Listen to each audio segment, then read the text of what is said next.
निरोगी राहणे म्हणजे व्यायाम किंवा खाण्यापिण्याच्या पद्धती बदलणे हेच असतं का? नाही. निरोगी राहणे म्हणजे शरीरासोबतच आपल्या मनाची सुद्धा काळजी घ्यायची आहे. आणि अशा काही गोष्टी मी तुम्हाला सांगणार आहे, जे आपल्या मनाला किंवा आपल्याला शांती समाधान देणार आहेत आणि आपल्याला निरोगी ठेवणार आहेत.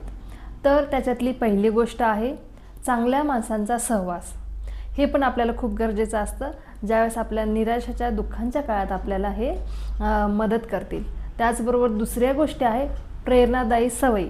अशा काही आपल्याला प्रेरणादायी सवयी लावायच्या आहेत जेणेकरून आपल्याला छान वाटेल आणि आपण आपल्या निराशा किंवा कुठल्याही अडचणीतून बाहेर पडू शकू. त्याचबरोबर तिसरी गोष्ट आहे आपली कृतज्ञता. आपल्याला नेहमीच कृतज्ञता मानायला शिकायची आहे जेणेकरून आपण समाधानी होऊ. चौथी गोष्ट आहे नको असलेल्या गोष्टीचा त्याग करणे.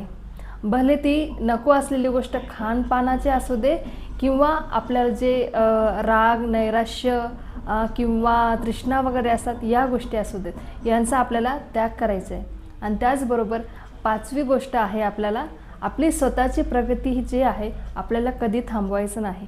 म्हणजे थोडक्यात जे आपण करतोय ना, जे काम करतोय किंवा जे आपले छंद जोपासतो आपण राहतो त्याच्यामध्ये आपल्याला वरचेवर प्रगती करायची आहे. ह्या जर 5 गोष्टी आपण जर आपल्या अंमलामध्ये आणलोत ना, तर आपल्या स्वतःमध्ये नक्कीच फरक पडणार आहे आणि आपण समाधानी राहू शकणार आहेत. त्यामुळे आपल्याला या गोष्टी सगळ्या आपल्याला अंमलात आणायच्या आहेत.